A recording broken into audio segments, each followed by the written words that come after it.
नमस्कार, public interest में आपका स्वागत है। मैं हूं जगविंदर पटियाल। देश धीरे धीरे चुनावी मोड में जा रहा है। इसी को लेकर कल हमने पब्लिक इंटरेस्ट में आपको रामलला के निमंत्रण ठुकराने पर त्वरित सर्वे दिखाया था। आज देश की जनता के मूड की दूसरी कड़ी आपको दिखानी है। क्या बीजेपी को रामलला से मिलेगा राजनीतिक बूस्टर या न्याय यात्रा करके कांग्रेस पार कर लेगी चुनावी रण? कॉलिंग कार्ड में दिखाएंगे देश की मौजूदा सियासत पर जनता की बात। राजनीतिक दल बेशक अपनी अपनी चुनावी जमीन तैयार करने में जुटे हैं, लेकिन एमपी के गुना में बच्चों को आजादी के 75 साल बाद भी स्कूल के लिए जमीन नसीब नहीं हो पाई। बच्चे मैदान में पढ़ते हैं और स्कूल में गौशाला। कमाल की बात है, झारखंड में बच्चों को स्कूल ले जाने के लिए सिटी मार अभियान चलाया गया है। फैक्ट फाइंडिंग में देश के इन दोनों राज्यों में हाफती शिक्षा व्यवस्था की बदहाल तस्वीर दिखाएंगे। एमपी झारखंड बच्चे वहां सिस्टम के लापरवाही के चक्कर में फंसे हुए हैं, तो यूपी के कुछ नौजवान जालसाजों के विदेश में नौकरी के नाम पर धोखाधड़ी का शिकार हो गए। सिग्नेचर स्टोरी में पंजाब गुजरात के बाद यूपी बिहार तक फैल चुके कबूतरबाजी गिरोह की पूरी उड़ान आपको दिखाएंगे। जानने के लिए तो लाखों लोग अयोध्या के लिए भी निकल पड़े हैं, लेकिन अयोध्या में भक्तों की आस्था और तोहफों का उत्साह कैसे राम मंदिर ट्रस्ट के लिए कई समस्याएं खड़ी कर रहा है, आज एक्सक्लूसिव में दिखाएंगे चंपत राय की चिंता।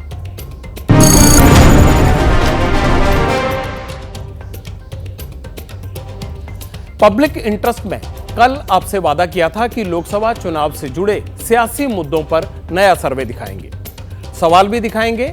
आज इसके नतीजे जो आए हैं वो भी आप तक लाएंगे, लेकिन नतीजों से पहले देश की दो बड़ी सियासी विचारधाराओं के नए मैदान जंग की बात करनी है। कांग्रेस बनाम बीजेपी। स्टेज सेट है, नेता तैयार है, अब लोकसभा चुनाव का इंतजार है। कांग्रेस नेता राहुल गांधी 14 जनवरी से भारत न्याय यात्रा की शुरुआत करेंगे। जैसे पिछली बार भारत जोड़ो यात्रा की थी कश्मीर से लेकर कन्याकुमारी, या ये कह लीजिए कन्याकुमारी से लेकर कश्मीर तक। इस बार न्याय यात्रा है मणिपुर से मुंबई तक। राहुल गांधी अपनी यात्रा के जरिए 14 राज्यों 85 जिलों को कवर करेंगे, यानी मणिपुर के साथ साथ नागालैंड, असम, मेघालय, पश्चिम बंगाल, बिहार, झारखंड, ओडिशा, छत्तीसगढ़, उत्तर प्रदेश, मध्य प्रदेश, राजस्थान और गुजरात से होते हुए महाराष्ट्र पहुंचेंगे। बस और पैदल रास्ते को मिलाकर 6200 किलोमीटर का यह सफर बनता है टोटल। राहुल गांधी की तैयारी पूरी है और वो लगातार अपने अरेंजमेंट्स को रिव्यू भी कर रहे हैं। सिविल सोसाइटी के सदस्यों और यूथ कांग्रेस के नेताओं से मिल रहे हैं। इधर कांग्रेस नेता अलग अलग राज्यों में यात्रा की तैयारी में जुटे हैं, अधिकारियों से परमिशन वगैरह ले रहे हैं ताकि ऐन वक्त पर कोई मुश्किल ना आए। अब सवाल है कि न्याय यात्रा क्यों, इससे मिलेगा क्या?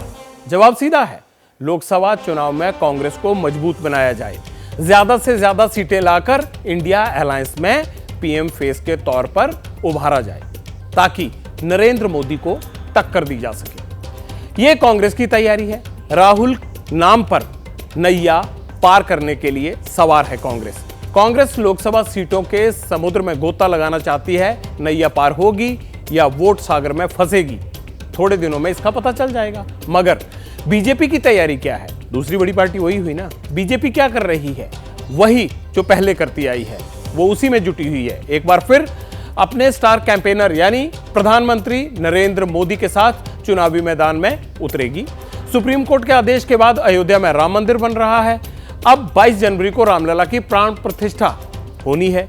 नरेंद्र मोदी अयोध्या जाएंगे, लेकिन आज से ही उन्होंने अगले 11 दिनों का प्लान तैयार कर लिया है। मोदी भगवान राम की प्राण प्रतिष्ठा के लिए अनुष्ठान कर रहे हैं। उनके मन में राम भी है और सेतु भी है, और राम सेतु के कॉन्सेप्ट पर काम करते दिखाई भी दे रहे हैं। आज पहले नासिक के कालाराम मंदिर में हवन पूजन किया, साफ सफाई की, युवाओं को प्राण प्रतिष्ठा के लिए श्रमदान की अपील की। यह प्रधानमंत्री ने आज के दिन किया। और उसके बाद क्या किया? इसके बाद मुंबई में भारत के सबसे लंबे सी ब्रिज का उद्घाटन किया। करीब 22 किलोमीटर लंबा यह ब्रिज मुंबई और नवी मुंबई को जोड़ेगा आपस में। 2 घंटे का सफर 20 मिनट में हो जाएगा। इसकी डिटेल्स मैं आपको शो के अगले हिस्से में बताऊंगा। लेकिन क्या चुनाव में नरेंद्र मोदी के इस राम सेतु का फायदा बीजेपी को मिलेगा? मिलेगा तो कितना? क्या पिछला परफॉर्मेंस रिपीट होगा? राहुल गांधी की न्याय यात्रा और नरेंद्र मोदी का अनुष्ठान, इन्हीं को ध्यान में रखकर एबीपी न्यूज के लिए सी वोटर ने एक सर्वे किया। सर्वे का सवाल था, कांग्रेस को राहुल गांधी की न्याय यात्रा का ज्यादा सियासी लाभ मिलेगा या बीजेपी को अयोध्या में राम मंदिर का? त्वरित सर्वे में 33% लोगों को लगता है राहुल की न्याय यात्रा से कांग्रेस को फायदा होगा, जबकि 59% लोग मानते हैं बीजेपी को अयोध्या में राम मंदिर बनाने का फायदा मिल सकता है। 8% लोग कहते हैं इस बारे में कोई राय नहीं बना पाए। सर्वे में जनता का रिएक्शन सामने आने लगा है, लेकिन नेता कितने कॉन्फिडेंट हैं? न्याय यात्रा और राम मंदिर वाले मुद्दे पर कांग्रेस और बीजेपी की जुबानी जंग आज कहां पहुंची?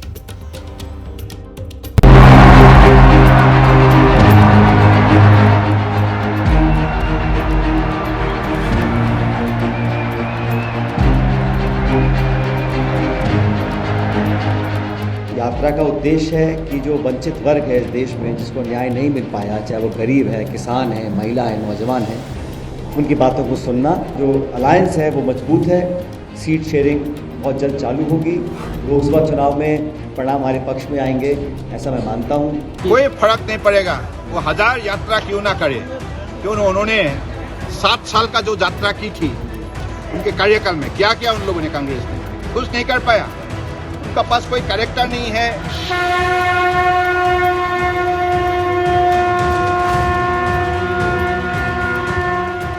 इस देश के 4 शंकराचार्य ने अयोध्या जाने से इनकार किया है कि ये जो अयोध्या का जो राम मंदिर है वो आधा अधूरा है और उनका लोकार्पण शास्त्र के आधार पर नहीं है।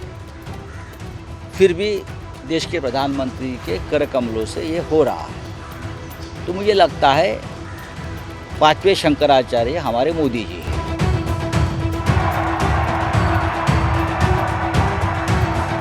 22 तारीख को न्योता किसी ने लिया, किसी ने नहीं लेने दिया, गेट बंद रखा। चाहे लालू जी हों, चाहे नीतीश जी हों, जो नहीं जाएगा वो ऐसा पछताएगा, उसका नाश होना तय।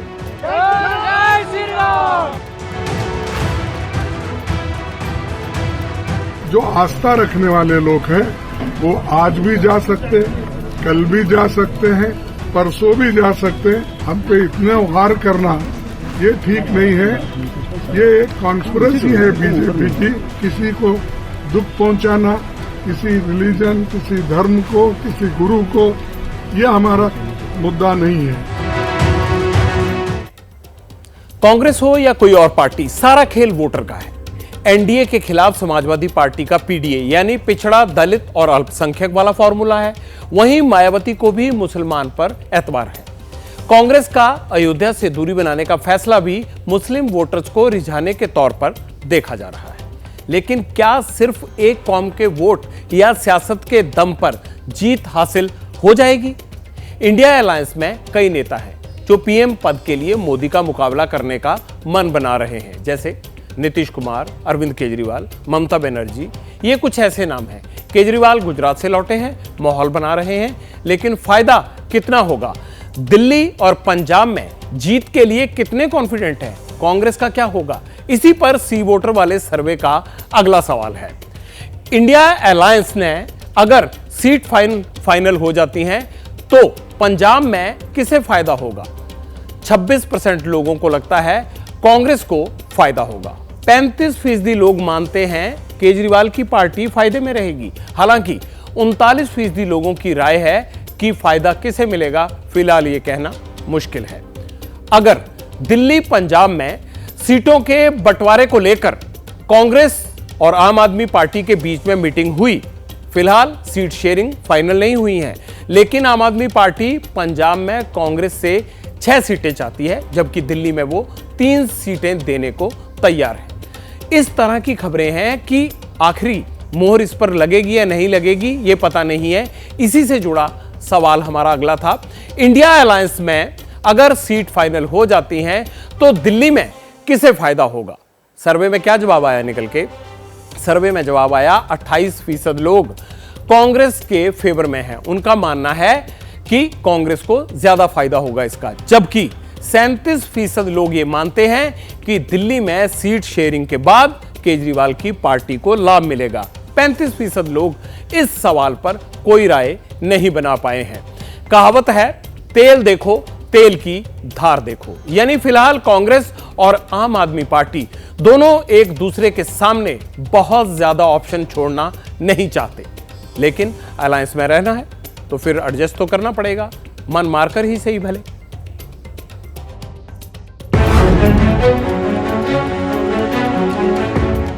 बहुत पॉजिटिव माहौल में बातचीत हो रही है। जो मिशन है वो मिशन को केंद्र में रखकर बातचीत हो रही है। मिशन यही है कि इस देश के अंदर बेरोजगारी के ऊपर चर्चा हो, महंगाई के ऊपर चर्चा हो और इसका समाधान निकाला जाए। पूरा भरोसा है कि इंडिया गठबंधन एक बहुत ही जल्द ये सारी सीट शेयरिंग और इन सब चीज़ों से निकलकर और आगे चुनाव में एक बेहतरीन प्रदर्शन के लिए काम करना शुरू करेगा। इंडिया अलायंस के बीच में सब कुछ ठीक नहीं चल रहा है। हर कोई बड़ा बड़ा दावा कर रहा है, कुछ मिलने वाला नहीं है। ये लोग आपस में झगड़ते रहेंगे और कुछ हासिल होने वाला नहीं है। जीतेंगे मोदी, आएंगे मोदी। कांग्रेस ने जिस प्रकार की राजनीति की है और वो 80 के दशक से लेकर बाद तक, वो पूरा देश उससे वाकिफ है और पूरा देश जानता है। कोर्ट के अंदर इन्होंने एफिडेविट दिया था ये कहते हुए कि भगवान राम कोई थे ही नहीं, वो काल्पनिक है और राम सेतु नाम की चीज को उड़ा देना चाहिए, तोड़ देना चाहिए। एक एक बयान इनका उठा के आप देख लीजिए। एक तरफ इन्होंने गोलियां चलवाई, राइट्स को कंट्रोल नहीं किया, लोगों को मरवाने के सारे कार्यक्रम रखे।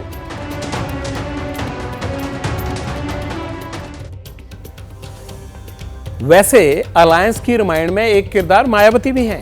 मायावती के पास अपना वोट बैंक है जो उनके कहने पर वोट डालता आया है। मायावती के भतीजे आकाश ने चुनावी कैंपेन शुरू भी कर दिया है। कांग्रेस चाहती है मायावती इंडिया अलायंस का हिस्सा बने। अब समाजवादी पार्टी भी बहन जी को लेकर सॉफ्ट हुई है। भतीजे अखिलेश यादव ने बुआ को संकेत भी दिए हैं, लेकिन सवाल है मायावती करेंगी क्या? लोकसभा चुनाव अकेले लड़ेंगी या फिर किसी अलायंस के साथ? 15 जनवरी को मायावती का जन्मदिन है, हो सकता है तब पार्टी की स्ट्रेटजी क्लियर कर दें। यहीं से हमारे सर्वे का अगला सवाल निकला। एबीपी न्यूज के लिए सी वोटर से सवाल पूछा, लोकसभा चुनाव में जिस अलायंस के साथ मायावती जाएंगी, क्या उस गठबंधन को यूपी में दलित वोट मिलेगा?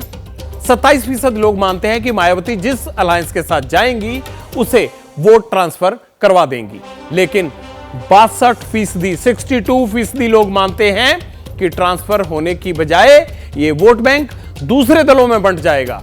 11% ऐसे हैं जिन्होंने ये कहा कि इस मामले में वो कोई राय नहीं बना सके। वैसे राय तो यूपी के लीडर्स की भी बंटी हुई है, क्योंकि पिछली बार लोकसभा चुनाव में बीजेपी के खिलाफ समाजवादी पार्टी और बीएसपी ने मिलकर चुनाव लड़ा था। तब मायावती ने आरोप लगाया था कि हमारे वोट ट्रांसफर हो गए, लेकिन समाजवादी पार्टी के वोट ट्रांसफर नहीं हुए। खैर, इसके बाद महागठबंधन टूटा, दोनों पार्टी के रास्ते अलग अलग हो गए। अब समाजवादी पार्टी और कांग्रेस सीट शेयरिंग की बात कर रहे हैं। सवाल है कि क्या फिर बीजेपी के खिलाफ बीएसपी को लेकर नया मोर्चा तैयार हो सकता है, या फिर बहन जी की प्लानिंग, माफ कीजिएगा, मायावती की प्लानिंग कुछ और ही है।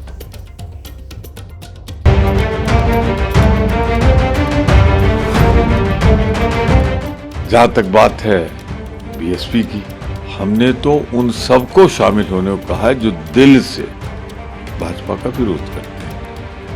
वो अगर समझती है बहुजन समाज पार्टी जो भाजपा विरोधी है, तो उसे सबसे संपर्क करके इंडिया में शामिल होना चाहिए।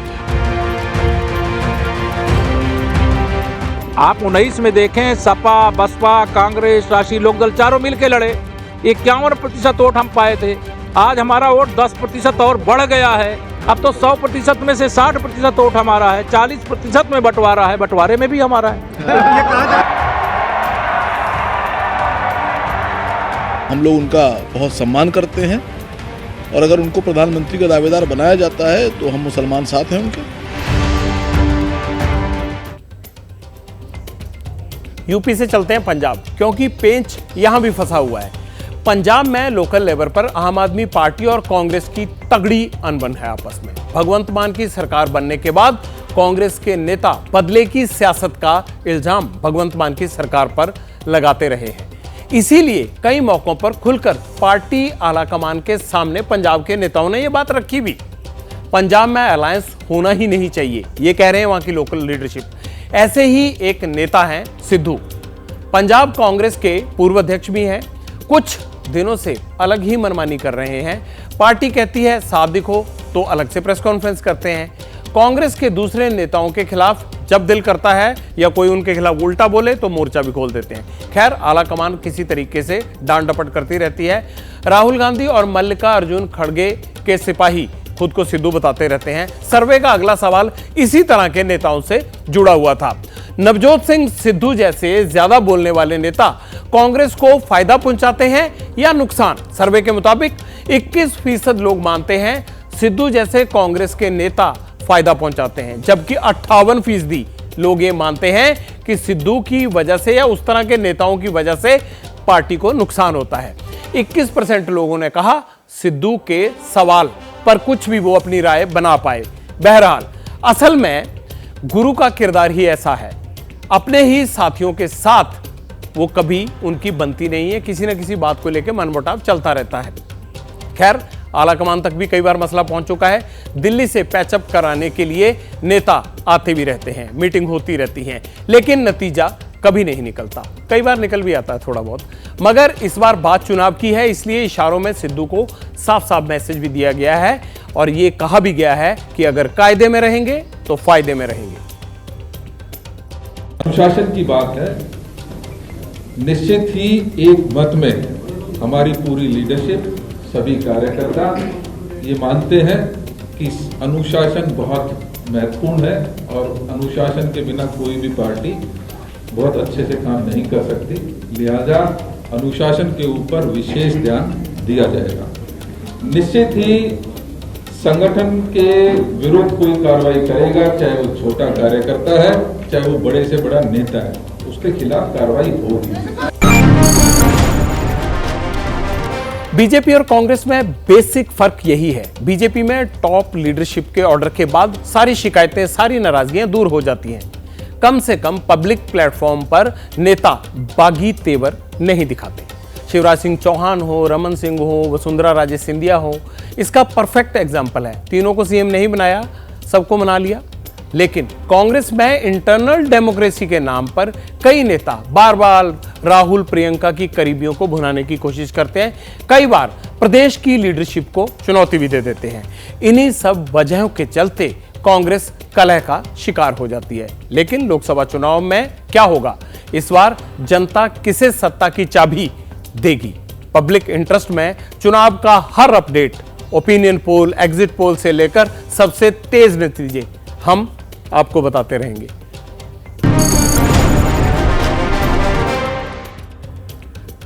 राम नाम पर दशकों से राजनीति होती आई है, अब भी हो रही है। राम भी सोचते होंगे ये कैसा कलयुग है। वैसे सोच में तो मध्य प्रदेश के बच्चे भी पड़े हैं। सरकार स्कूलों पर हर साल करोड़ों रुपए खर्च करती है, बिल्डिंग बनाती है, हाईटेक क्लासरूम बनाने के दावे किए जाते हैं। लेकिन मध्य प्रदेश के गुना में कहीं पाठशाला में गौशाला चलती है तो कहीं मंदिर में क्लास लगती है। सिस्टम कितना निराला है, ये रिपोर्ट उसी की गवाह है।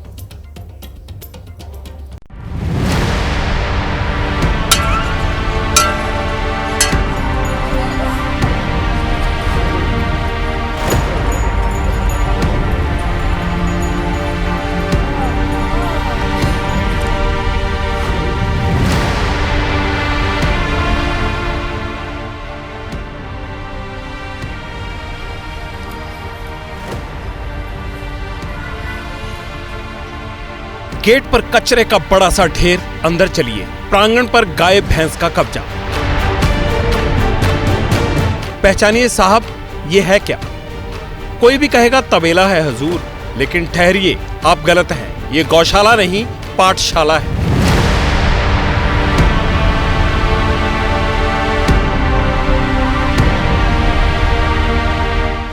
पता है मध्य प्रदेश का जिला गुना, ब्लॉक भंडारा और गांव है मगरोड़ा। स्कूल बनाने में मोटी रकम लगी है, लेकिन किस काम का? यहाँ बच्चे पढ़ने नहीं, जानवर जुगाली करने आते हैं। बच्चों को तो इस स्कूल की बिल्डिंग से ही डर लगता है। हम गाँव नए वाले स्कूल में इसलिए पढ़ने नहीं जाते क्योंकि वो गाँव वाले उस पर गैया भूस जाते हैं और वहाँ पर साफ सफाई नहीं है, इसलिए वो घूरा डाल जाते हैं। इसलिए नहीं जाते।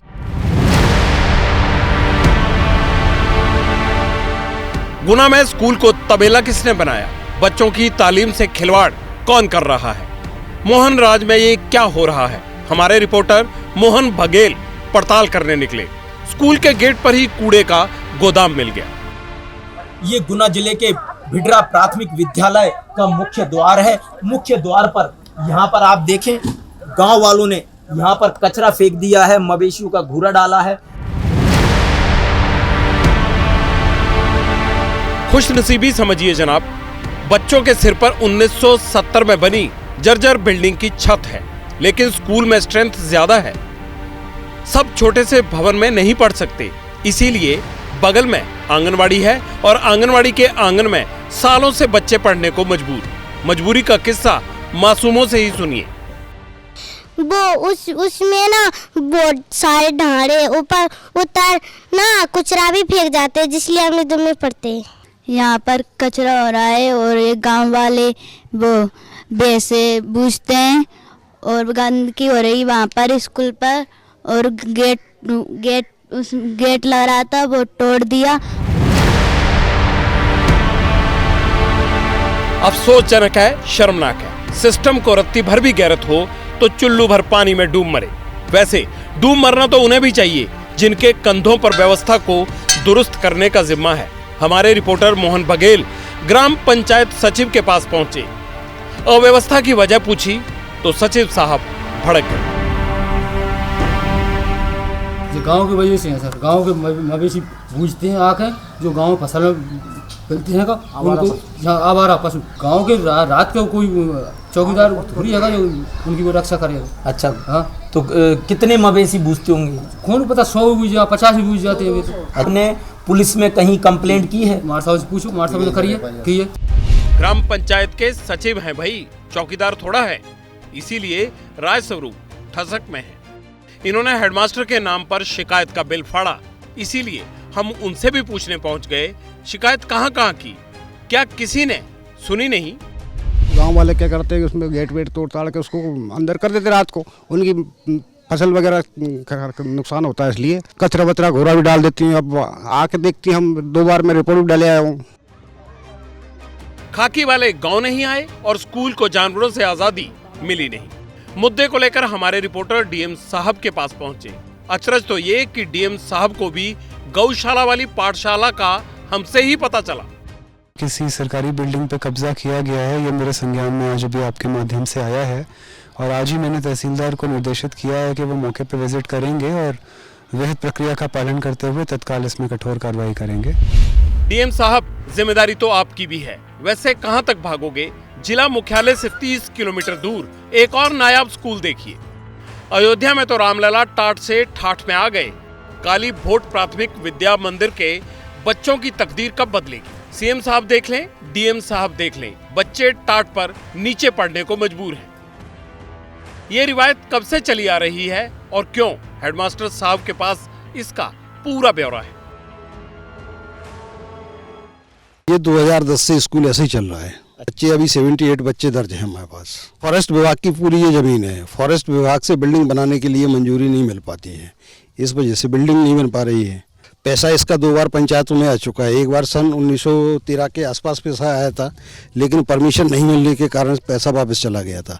और 22 में अभी फिर दोबारा से पैसा आया है, लगभग वो भी वापस जाने की कगार पे है। हैरानी तो ये है कि पूर्व पंचायत राज मंत्री महेंद्र सिंह सिसोदिया का ताल्लुक इसी काली भोट से है। उनके पास जमीन भी अच्छी खासी है, लेकिन वो क्यों दें अपनी जमीन? और गांव वालों ने कभी कहने की हिम्मत नहीं जुटाई। 1913 और फिर 2022 में स्कूल की बिल्डिंग के लिए फंड्स आए थे, लेकिन बैरंग लौट गए क्योंकि जमीन नहीं मिली साहब। कालीभोट से महज 16 किलोमीटर आगे चलिए, चकड़ोवरा गांव आता है। गांव में ये निर्माणाधीन मंदिर है। दीवार पर ब्लैक बोर्ड टंगा है, मास्टर जी पढ़ा रहे हैं। बच्चे मंदिर के प्रांगण में बैठकर पढ़ रहे हैं। छोटी की मात्रा है ना, तो अगर मात्रा ना होती तो क्या पढ़ते अपन? गलती किसकी है? अंधे सिस्टम की, अफसरों की, या फिर लापरवाही व्यवस्था की?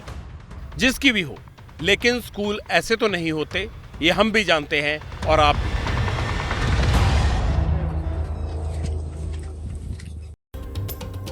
आज हम मध्य प्रदेश के गजब स्कूल की कहानी आपने देखी। पता है स्कूलों पर सरकार कितनी मोटी रकम खर्च करती है? आपको ये दिखाना चाहिए हमें। 2022-23 में मध्य प्रदेश में स्कूलों पर सरकार ने 32,834 करोड़ रुपए खर्च किए। अगर 23-24 की बात करें तो स्कूलों का कुल बजट 38,375 करोड़ रुपए रखा गया था। मध्य प्रदेश में 92,695 सरकारी स्कूल हैं। इनमें 3,03,935 टीचर पढ़ाते हैं, बच्चों को तालीम देते हैं। स्टूडेंट्स की संख्या कितनी है? 94,29,734। ये टोटल खाका है। एमपी का गुना सिंधिया परिवार का गढ़ रहा है। 1957 से ये जिला राजघराने का सियासी राज तिलक करता रहा है। इस सीट पर अब तक 17 बार लोकसभा का चुनाव हुआ है और इसमें से 13 चुनाव में सिंधिया परिवार के किसी भी सदस्य को जीत हासिल हुई है। अब की बार ये सीट सिंधिया परिवार से हालांकि छिन गई। राजघराने की सियासी तकदीर बदलने वाले गुना के स्कूलों की हालत क्यों नहीं सुधरी? ये बड़ा सवाल है। चलिए मध्य प्रदेश के बाद झारखंड के स्कूलों में क्या हो रहा है, वहां की आपको एक तस्वीर दिखाते हैं। उसकी सीटी मार सच्चाई आपको जाननी बड़ी जरूरी है।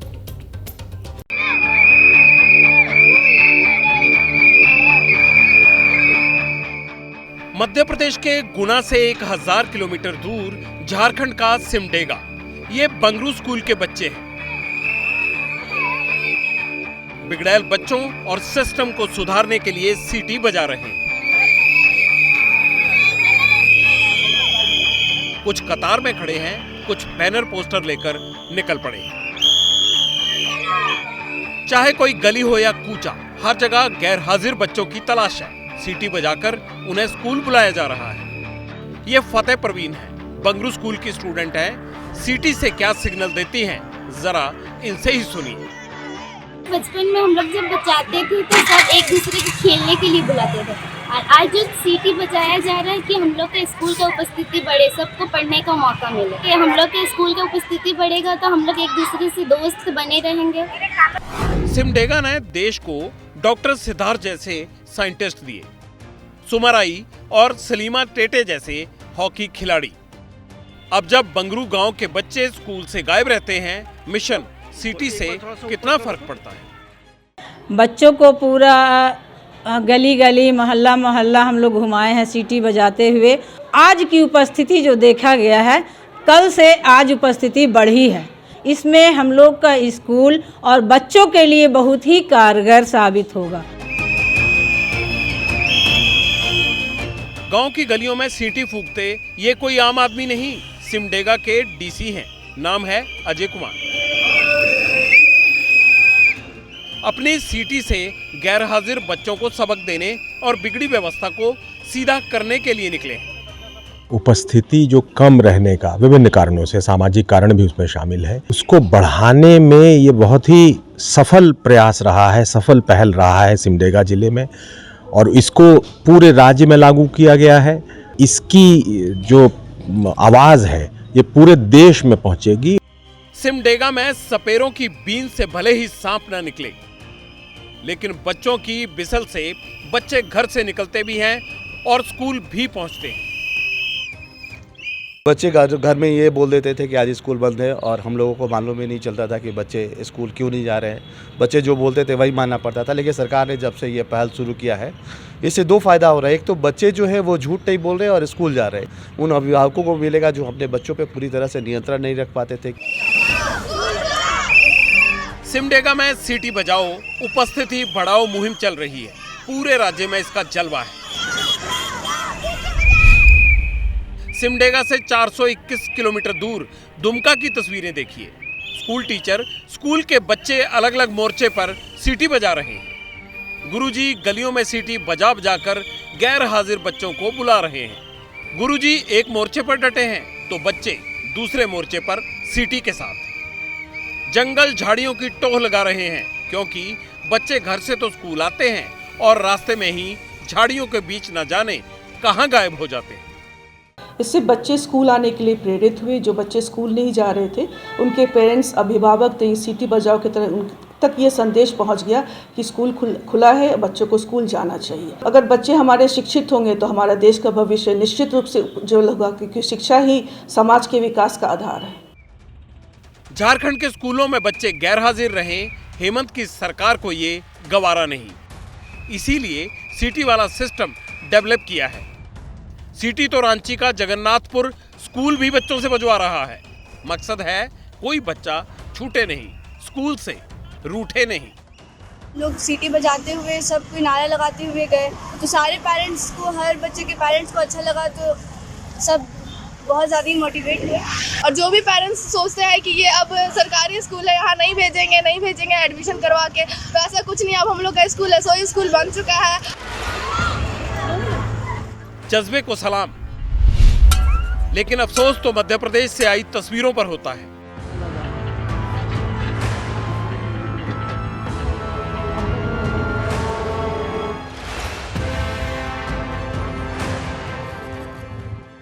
सीएम मोहन यादव जी, कृपया ध्यान दीजिए।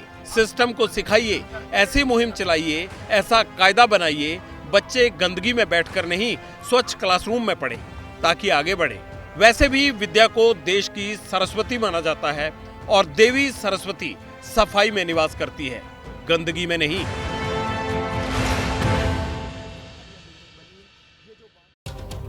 झारखंड में गजब काम है, सीटी बजाओ और बच्चे स्कूल बुलाओ। झारखंड में कितने स्कूल हैं और कितने टीचर हैं, कितना वहां पैसा खर्च किया जाता है, अब इस पे गौर कर लीजिए जरा। सूबे में 35,840 सरकारी स्कूल हैं, सरकारी टीचर हैं 1,18,856। स्टूडेंट कितने हैं? स्टूडेंट हैं 52,42,868। 2022-23 की अगर बात करें तो बजट कितना था स्कूलों के लिए? 14,220 करोड़ रुपए। और साल 2023-24 में कितना था बजट रखा गया? 15,384 करोड़ रुपए।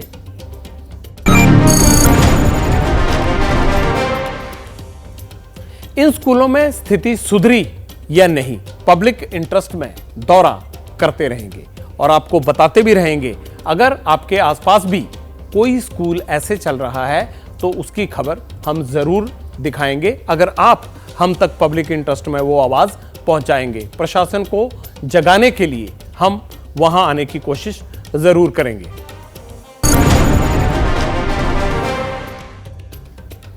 पब्लिक इंटरेस्ट में अब नौकरी तलाश रहे युवाओं की बात करनी है। बेरोजगारी बहुत बड़ा मुद्दा है।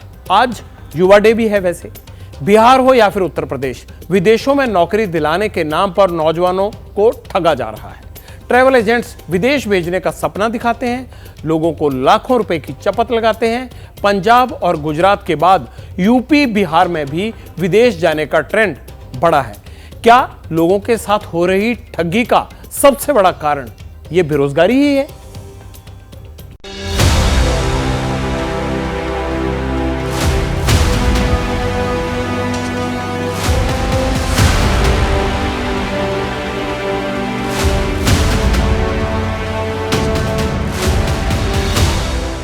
बिहार के सिवान जिले का गांव उकरेरी, यहीं का रहने वाला है राजेश कुमार। हाई स्कूल पास है, प्राइवेट नौकरी मिली नहीं, उम्र सरकारी नौकरी वाले एलिजिबिलिटी क्राइटेरिया को पार कर गई। सिवान में 200-400 रुपए का रोजगार मिलता है, लेकिन उससे परिवार का पूरा नहीं पड़ता। बेरोजगारी का आलम था तो फेसबुक पर उंगलियां चलाते हुए एक दिन राजेश की नजर विज्ञापन पर पड़ी। लिखा था विदेश में नौकरी पाएं। राजेश ने सपना देख लिया कि अब नौकरी विदेश में ही की जाएगी। बीवी के जेवरात गिरवी रख पैसे का जुगाड़ किया और नौकरी के लिए एजेंट के पास आवेदन कर दिया। कितना पैसा दिए थे? 50,000। कुछ आदमियों से कर्ज लिया, लाके इनको दिया, ऑनलाइन पेमेंट किया इनको। एजेंट पैसा लेके भाग गया। तो 3 दिन से चक्कर लगा रहे हैं थाने का कि हमारी अब सुनवाई हो, लेकिन अभी तक कोई सुनवाई नहीं हुई है।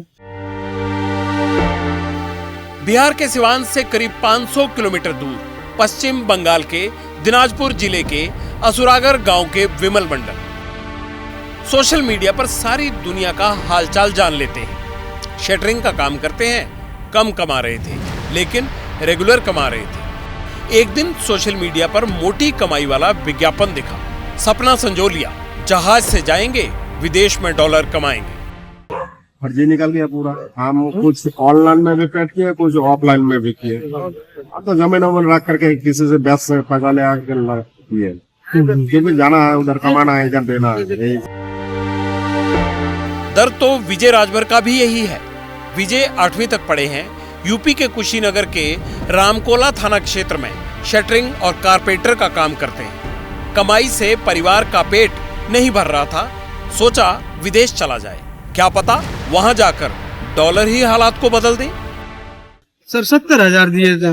कुछ बीवी के गहने भी बेचे थे। मतलब वीजा के नाम पर हमारे साथ धोखाधड़ी हुआ है और हमारे धोखाधड़ी करने वाले हैं अविनाश राव। हमें बर्बाद कर दिए, लूट लिया हम लोग को। फर्जी वीजा टिकट दे के, इसके लिए हम लोग 3 दिन से थाने का चक्कर काट रहे हैं। मोहम्मद अनवर ने भी विदेश जाने के लिए खेत बेच दिया। इजिप्ट जाना चाहते थे। देखे थे एमडी जॉब से विज्ञापन उस पे आता था, खेती बाड़ी बेच के पैसा इसको दिए थे। नहीं, सरकारी नौकरी की तो तैयारी नहीं किए थे। हमारा एज निकल गया है। कहाँ जाने के लिए आप? ये मिस्र, Egypt. Bharat technical institute, Ramkola road, Padrauna. Kushinagar UP के ग्रामीण इलाके के छोटे से घर से शुरू हुआ ये वही इंस्टीट्यूट है जिसने राजेश, विमल, विजय और अनवर जैसे करीब 100 लोगों को विदेश भेजने के नाम पर ठग लिया। बोर्ड पर बड़े बड़े अक्षरों में लिखकर दावा किया इंस्टीट्यूट यूपी सरकार से मान्यता प्राप्त है। लेकिन अब इस फर्जी इंस्टीट्यूट पर ताला लटका है। इसके जाल में फंसे लोग पडरौना कोतवाली के चक्कर काट रहे हैं। इंस्टीट्यूट ने बेल्डर, फिटर, रिंगर, बढ़ई, राजमिस्त्री, प्लम्बर और इलेक्ट्रिशियन की जॉब का ऑनलाइन विज्ञापन निकाला। यूपी के कुशीनगर से सीधे हांगकांग, इजिप्ट, दक्षिण अफ्रीका, दुबई, कतर और उज्बेकिस्तान भेजने का झांसा दिया। विदेश भेजने के नाम पर कबूतरबाजों ने किसी से 50 तो किसी से 70,000 रुपए ऐंठे। सभी का पासपोर्ट भी जमा कर लिया। अब बेरोजगार आवेदक भारत टेक्निकल इंस्टीट्यूट के गेट पर खड़े हैं, इंतजार कर रहे हैं ताला खुलेगा, पासपोर्ट वापस मिलेगा। कबूतरबाज फरार है। विगत 1 वर्ष में जनपद कुशीनगर के अंतर्गत विदेश भेजने के नाम पर जो भी लोग जालसाजी का काम कर रहे थे उनके विरुद्ध 53 मुकदमे पंजीकृत किए गए हैं, जिसमें लगातार जांच पड़ताल करके चार्जशीट भी किए गए हैं मुकदमे। और किसी भी अज्ञात व्यक्ति से विदेश जाने के नाम पर आप कोई भी उससे डॉक्यूमेंट शेयर मत करें, कोई भी उनको आर्थिक लाभ ना दे। आपको कहीं से भी ये शंका महसूस होती है कि सामने वाला व्यक्ति ऑथराइज नहीं है तो आप स्थानीय स्तर पर जो थाना है आपका वहां पर जाके एक कंप्लेन दे दें। एसपी साहब कहते हैं थाने में जाकर कंप्लेंट करें। कबूतरबाजों के जाल में फंसे आवेदक वही तो कर रहे हैं। तभी तो पडरौना कोतवाली में पीड़ित बेरोजगारों का मजमा लगा है। लेकिन सवाल है 100 से ज्यादा लोगों के साथ 70-80 लाख रुपए की ठगी करने वाले कुशीनगर के कबूतरबाज कब पकड़े जाएंगे? बड़े बड़े बोर्ड लगाकर भोले भाले बेरोजगारों को ठगने का काम तब तक यूं ही चलता रहेगा जब तक पुलिस इन पर नकेल नहीं कसती। सवाल है फ्रॉड एजेंट्स को कैसे पहचानें? विदेश में नौकरी के लिए अनरजिस्टर्ड भर्ती एजेंट्स से किसी भी तरह का आप संपर्क ना करें, ना ही पैसे दें उनको। विदेश मंत्रालय की वेबसाइट पर आपको सही और रजिस्टर्ड एजेंट्स की पूरी जानकारी मिल जाती है। विदेश मंत्रालय सभी रजिस्टर्ड एजेंट्स को लाइसेंस देता है। जांच परख के बाद ही किसी भी एजेंट के पास आवेदन करें, अन्यथा कोई पैसा ना दे, आवेदन ना करें। देखिए चिंता, महंगी चीजें लग रही हैं तो कहीं अपराध ना होने लगे, इसलिए चिंतित थे। अच्छा, एक बात और आपको याद होगा, पब्लिक इंटरेस्ट में 8 जनवरी को हमने बिहार के इकलौते मोइनुल हक स्टेडियम की खबर आपको दिखाई थी। स्टेडियम का पेविलियन टूटा पड़ा था, गैलरी की छत गिरने को तैयार थी। हमारी खबर के बाद बिहार सरकार की खूब किरकिरी हुई थी, क्योंकि वहां रणजी ट्रॉफी का मैच चल रहा था। लेकिन आज डिप्टी सीएम तेजस्वी यादव खुद मोइनुल हक स्टेडियम पहुंचे, बदहाल स्टेडियम का जायजा लिया, अधिकारियों को निर्देश दिए स्टेडियम को वर्ल्ड क्लास बनाना है। अर्बन डेवलपमेंट की और साथ में स्पोर्ट्स अथॉरिटी के सभी अधिकारी हम लोग सब लोग आए हैं। तो क्या क्या होगा स्टेडियम में, सारी चीज़ें जो है लगभग अंतिम चरण पर है। तो हम तो चाहते हैं कि भाई एकदम अच्छे से बने और इंटरनेशनल लेवल का हो, और क्यों नहीं होना चाहिए। बिहार में स्टेडियम एकदम होना चाहिए और एकदम बनने जा रहा है, बनकर रहेगा।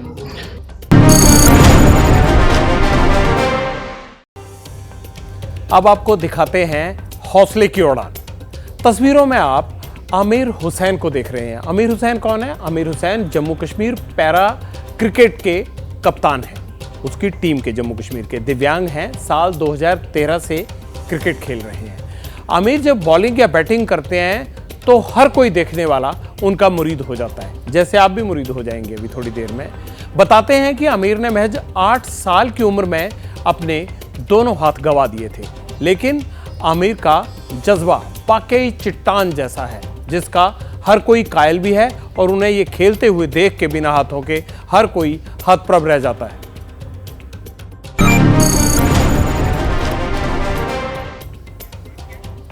पब्लिक इंटरेस्ट में अब वक्त हो गया है आपके कमेंट्स का। देख लेते हैं जल्दी से कि आखिरकार क्या आपने हमारी खबरों पर लिखा है। चलिए, ये खुशबू यादव लिखती है, प्राइवेट स्कूल की फीस भरते भरते आम आदमी परेशान हो गया है। वाकई स्कूलों पर लगाम लगनी चाहिए। खुशबू जी, मौका लगेगा तो पब्लिक इंटरेस्ट में हम आपकी ये चीज़ ज़रूर किसी न किसी दिन हाईलाइट करेंगे। ये क्या लिखते हैं सुभाषीष जी, क्या बताते हैं? This is a serious issue that around 2 lakh flats buyers in Greater Noida are harassed by the builders and the registration authority. Buyers paid full amount of the flat and stamp duty. हमारा वादा है आपसे कि इस मसले तक हम पहुंचेंगे जरूर, और जो भी कंसर्न्ड अथॉरिटी हैं वो भी इन परेशान लोगों का संज्ञान लें और इनकी दिक्कत दूर करें। अब मेरा टाइम हो गया है, 10 बजने वाले हैं। आपने कहीं नहीं जाना। एबीपी न्यूज़ पर खबरों का सिलसिला लगातार जारी है, और मैं अब आपसे कब मिलूंगा? सोमवार को रात 9 बजे। शुभ रात्रि।